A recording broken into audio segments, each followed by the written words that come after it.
So this is the day 2 of this wave, and it represents in all these waves the one area that is going to give you the most shit.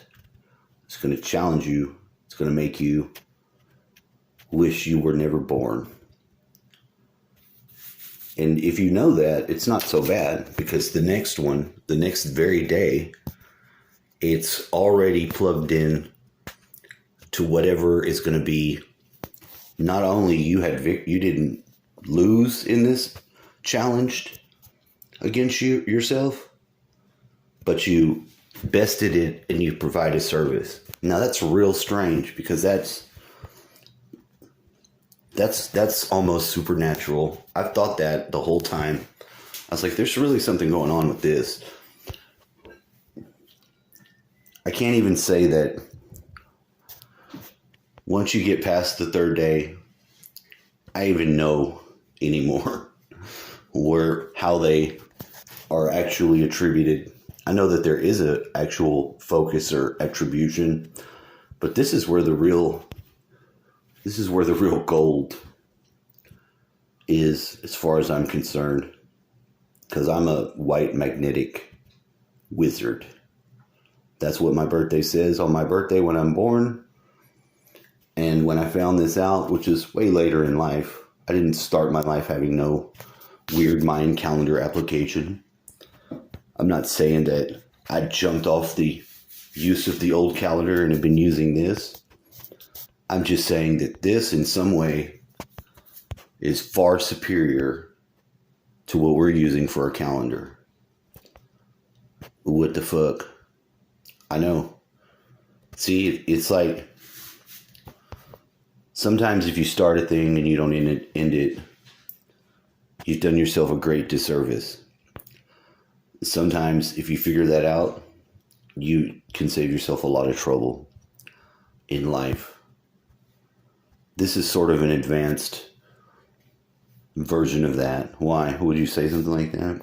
Because if we are immortal souls, then there's only so many things we should think we can do or attempt to do. And of the few of the things that are the purpose of life, this has got to be a real one. Because the day before is this. Now, when the magnetic part comes on all the days that are this magnetic, and that's the first day, I feel it in my body even. It really directs my steps. I know which foot to touch the earth with, and can dance around. Can lightning feet start kicking their ass, start doing some yabba dabba do shit, and vroom, just take off. I don't lose any awareness, and I have more of it before I'm done. That's useful. Of the few people that I know that are serpents, they have one thing in common.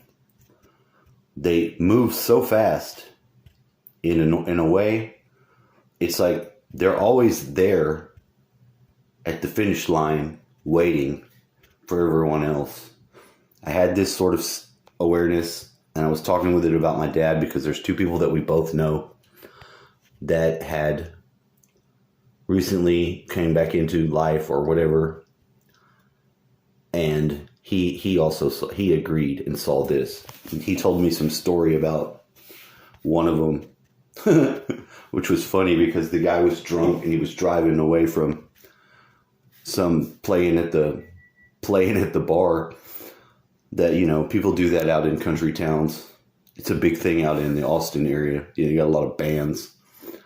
This man had fell out of his truck. And they were behind him, and got out the car and picked him up and reinstalled him into the car as the driver. At least that's what I heard. And then it gets sort of scrambled, because, you know, he was telling me more of the story, and it ends up with somebody taking his vehicle and parking it and putting it up for him. And essentially, The same man told me the same story because we were in the same spot in my dad's room when he came over, and I'd asked him these certain details about a past event that we both attended. We both went to the bar. He went to play music one time. It's not the same time because my dad's not there. He's done this more than once because he plays music. So this is like one of those events that it's not just my experience, but in this case where we're talking, he was involved in this memory that I had. And I called it up to get a better look at it. And it was like recalling a memory is recalling something out of your body. Because you're remembering, and you don't necessarily have to have it stored in your body. It could be in the field, but if you call something to memory, you begin to look at it again. You're not getting it like from a fucking film that you're like pulling the film and getting what recording you had. It's not like that with humans. We pull back and we sort of mess up the data. If we look back at it, the further away we get from it, more stuff gets to get in there and intrude. And that's not bad. It's only bad if you don't know. If you assume that your brain is some sort of recording device and it stores every fucking thing like a recording device does in some part of your brain, only that way would you be a fucking retard. Because one, that's not how it works.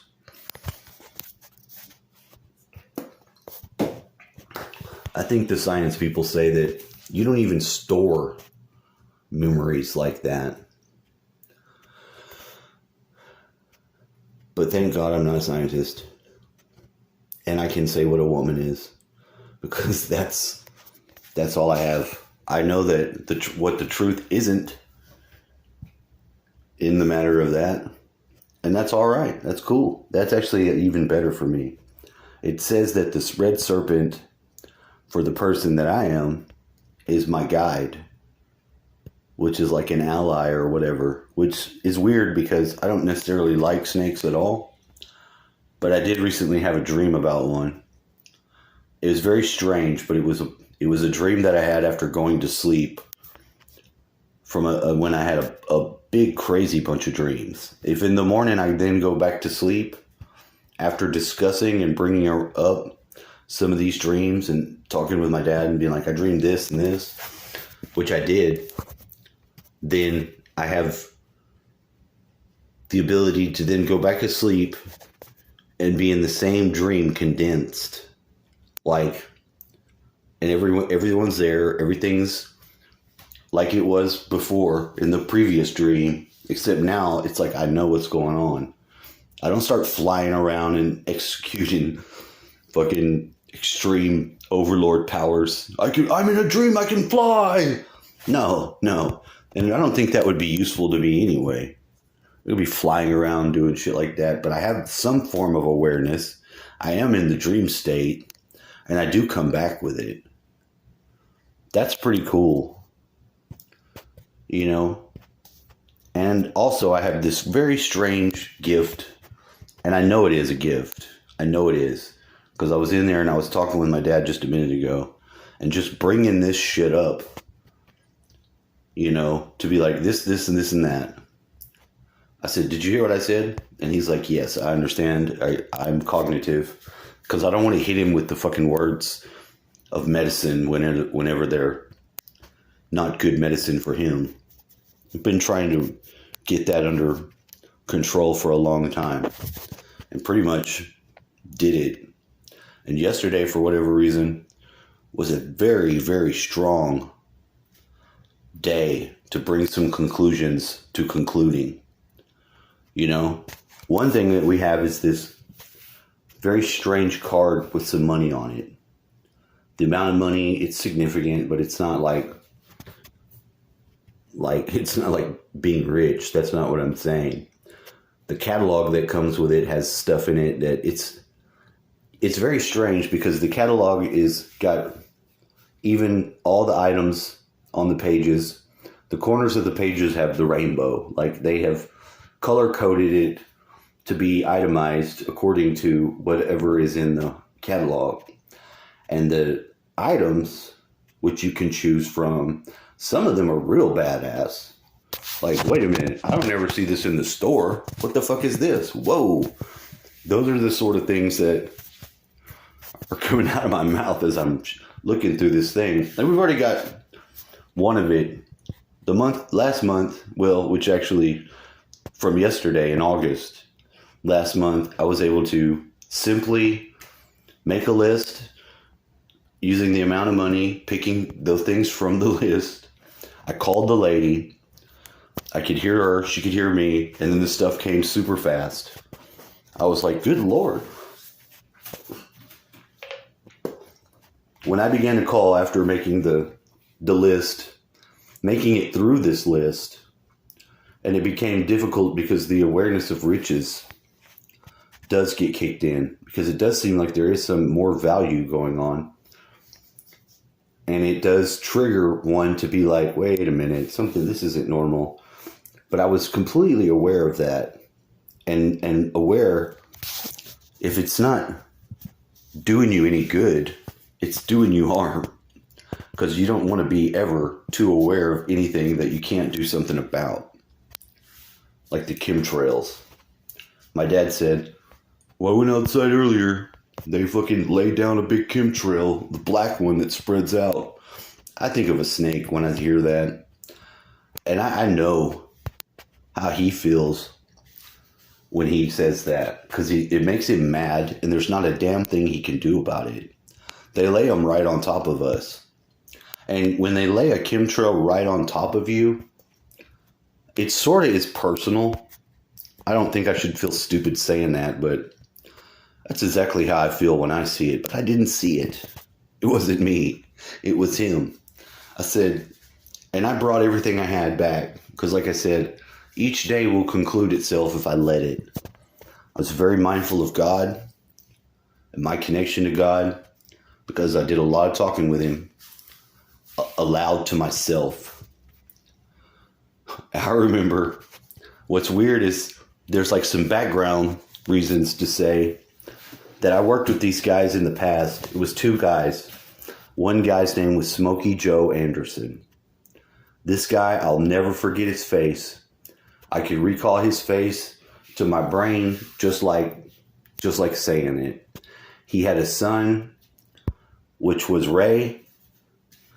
Ray and his dad had something in common. I could see that was his son. But his son was half Hispanic. So he had a very strange look.